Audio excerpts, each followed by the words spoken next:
Welcome back. It's Shirvanshi. This is another CFB breakdown video with a special edition of the Big 12 breakdown featuring a Big 12 quarterback carousel video. We are talking hero ball. We're talking the head of the team right now, and I'm going to rank for you the best quarterbacks in the 12. And I just want to say that the quarterback controversy across the country has been ridiculous. Everyone is so opinionated off of recency bias. We're seeing all these marquee matchups go on, and then everyone takes it upon themselves to base their entire judgment off that game. And so for me, just appreciating a lot of cause and effect, looking at some, conditions at hand, I'm a very situational football fan. And what I mean by that is what I like to do is I like to be fully informed of context so I understand why the outcome situationally played out the way it did. A lot of college football is based off of momentum. Being such a momentum driven sport, what that can do is it can minimize the talents or our ability to scout or prospect players because a game may go out of hand or a game may have a complete talent discrepancy in terms of one or the other team being more advantaged than the other. So really, we can throw it all out of the window when you are watching film and you start to highlight the little pieces that, with the eye test, the help of the eye test, you're basing that judgment and you're thinking if that would be able to translate into pro ball. But I try to keep it short and simple for these because a lot of these quarterbacks have been in situational games. It's early season, and they haven't been able to prove themselves, or they haven't had an opportunity to prove themselves in, let's say, a more uncomfortable environment like playing on the road, and most likely showing your more lower parts of your game and your skill sets because, all the emotions are at hand and playing on the road.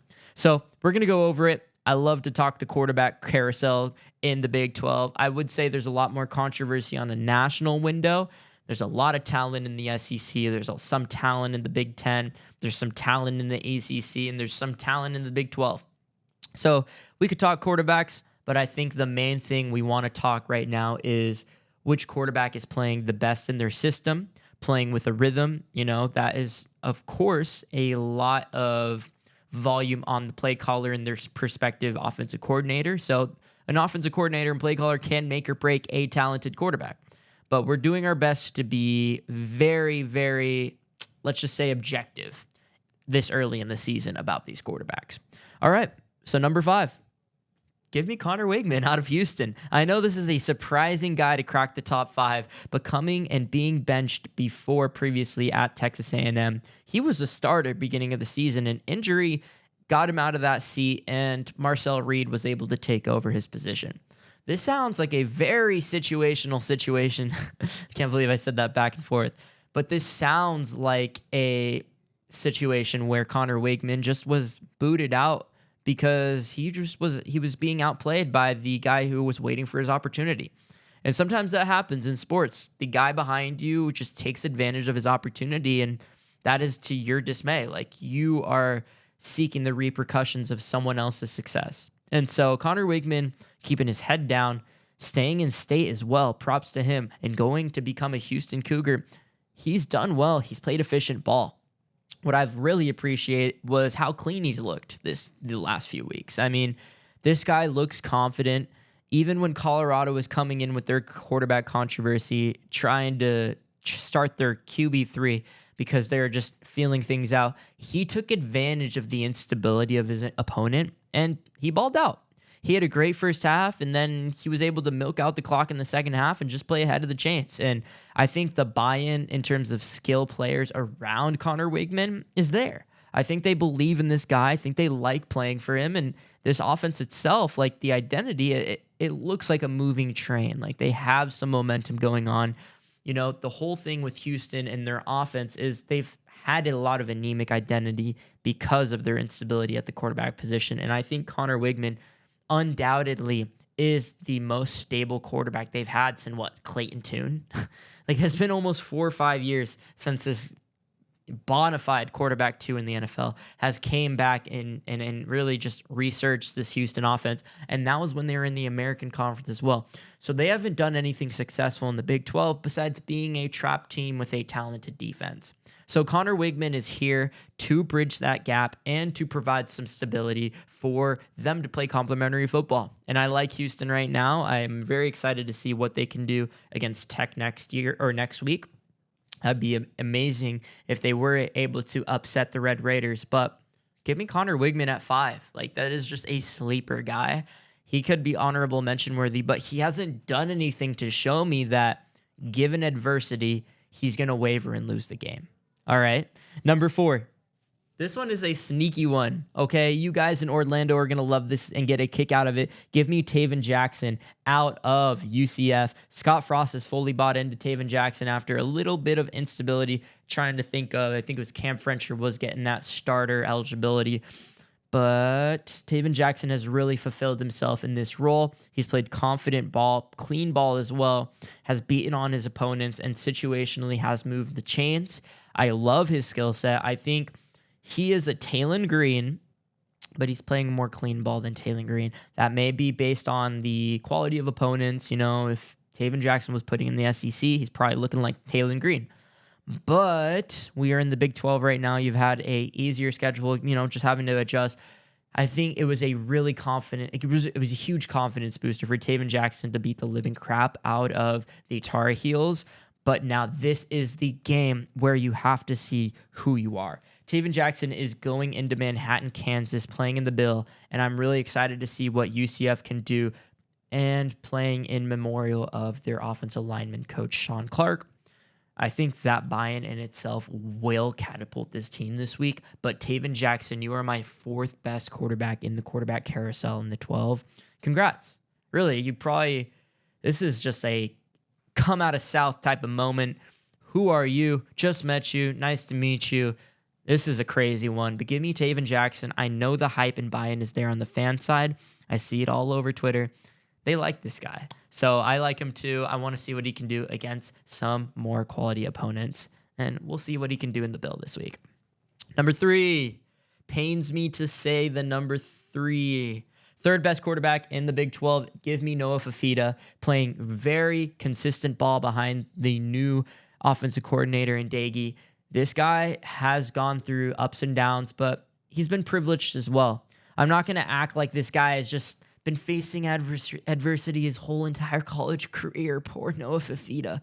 Nah, that's all BS. You got to play with your best friend who was a bona fide top 10 pick, now balling out on Sunday. You had no excuses last year except for acknowledging the truth, and that was you guys weren't aware of how one-dimensional your finesse offense was. That put you guys in a lot of turnover-worthy situations. Now they're starting to play more balanced ball. The wide receiver core in general for U of A is very, very balanced. There isn't a guy separating above the rest. I think their best guy is Luke Wingsong, and he is just a bona fide slot receiver in college football. Not going to do much after, not going to do any less right now. He's playing his role. Everyone is playing their role. Even they have a consistent running game for Fafita to back up on. But again, I think the main component to how I'm ranking these quarterbacks right now is when given adversity, how will you respond, or how have you responded? And so Noah Fafita does not deserve to be in that tier of quarterbacks where, when faced with adversity, they've wavered and lost the game for their teams. We will speak on that tier and that level when we go into honorable mentions, because we do have some talent in the 12, but there are conditions that I would like to put on these quarterbacks, and we will expand on that a little bit more. So Noah Fafita, it pains me to say it, but you are the 3rd best quarterback in the 12 right now. Let's hope it doesn't sustain. That's just the hater in me talking, but I don't see you as a Sunday player. It's not going to work, man. There's no hate. There's no hate. Even if you're my quarterback, I would humbly say that as well. All right, numero dos, coming into Tempe on Friday. Give me the furry Josh Hoover. Josh Hoover, you're playing good ball right now. That's because you did the best job last year at playing finesse offense in the Big 12. It came at the expense of being a middleman in the 12 because you can't really win the 12 playing finesse offense. And I know you still had some running game. You have to have a very, very strong balance to win this conference. That is the only thing ASU did last year, and that's what we will do this year. Okay, let me expand on that a little bit later. Josh Hoover, I love your reads. I love how you feed the ball to your skill players. I love your command of the offensive line. I love the direction this identity will take TCU this year. I don't see them as the middleman. Maybe I do, but not as emphasized as last year. Last year, you guys were a bona fide middlemaning team. This year it might be the same thing, but Josh Hoover, it is not at your expense. You are doing a great job. Of course, you're in a finesse offense that puts you at very turnover happy situations or conditions, but let's be real here. You're the second best quarterback in the 12. You command the offense really well. You're given a lot of adversity, and you're still able to ball out. And you've put out guys in the Sunday, right? Like Savion Williams and Jack Besh are Sunday players, and this year as well, you got Eric McAllister really balling out, and Cameron Dyer. We're gonna see what he can do, but more importantly, I like Josh Hoover, man. I'm sorry. We'll expand on the pregame, but I'm sorry. We probably will see you struggle this weekend against ASU because you're playing the best defense in the 12, and you don't have your starting running back, Tavian Barnes. But that's kind of the beauty in it, right? Like, you want to dime it out. You want to throw those dimes, be known for that air raid offense. Well, it puts you in positions to make a lot of turnovers and potentially lose the game away. But Josh Hoover, you're my second best. Giving you your love, you little furry. And then numero uno. You cannot say I'm biased because I genuinely believe this guy is the most translatable quarterback in the 12 to Sunday. Give me Sam Leavitt as the best player, not even best player, best quarterback in the 12. Reason why? Everyone is giving him some sort of adversity. There's a red dot on this team. Sam Leavitt continuously shows out and proves why he's a good quarterback. He is very rhythm. I will give you that. Just like almost every college quarterback is besides Joe Burrow on LSU. You are very rhythm reliant, okay? Reliant on the coordination that the OC gives you, the play calling that you're getting in game, and how you're able to execute. Sam Leavitt has the skill around him that gives him the confidence to play the hero ball he plays. I don't see any toxic hero ball in this kid. He doesn't do it because he's trying to show that he can do it. That is my biggest concern with a lot of these bigger quarterbacks and bigger name quarterbacks. They do it because they want to prove that they can do it. This kid doesn't care about it. He has nothing to prove. He knows who he is. He knows how good he is. He just wants to win the game. And speaking from the standpoint of returning Big 12 champions and then returning for another season, that just shows me how disciplined he is as a quarterback. And this is a serious goal for him to be the best version of himself and to put his team on top in the conference and to represent themselves in CFP contention. This is a contender in this league right now. Sam Leavitt will be one of the major components to ASU contending in the CFP. So I want to make him the number one Big 12 quarterback, not because he's my guy and I got biased, but because he's putting his team in the best position to succeed. Undoubtedly. Undoubtedly. You cannot rebut that. This quarterback has been given adversity and time again responds. The Mississippi State even was a response from him. The defense lost that game we're not going to talk about it, but Sam Leavitt, when he is in a rhythm, he is the best quarterback in the 12. All right. That's it for our top 5. We'll talk honorable mentions. Now, this is a conditional set of honorable mentions. Now, the condition at hand, when given adversity, how do you respond? And a lot of guys waver, right? Get the pocket a little uncomfortable for them. Passes get a little inaccurate. Don't play in a rhythm all game, and maybe in the fourth quarter when, even when play calling has been bad all year or all game, you have to piece it together in that last quarter, and you got to have some game-winning drives or put yourselves in some game-winning positions. So guys like Avery Johnson, Sawyer Robinson, Baron Morton, Will Hammond, Rocco Becht, and Devin Dampier are very rhythm reliant when given adversity, when given a very quality defensive game plan. I'm not seeing a response. I'm not seeing the quality response that will bring their team over the edge. And they are very good quarterbacks, okay? I could be wrong about some of them, and some of them may translate into the NFL. Some NFL scouts or some front offices might take the lottery pick and pick these guys in the 5th through 7th round.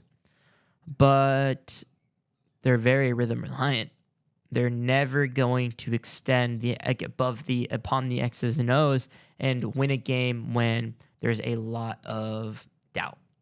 So again, rhythm reliant quarterback, nothing wrong with that. Pretty much 95% of the quarterback class this year is rhythm reliant.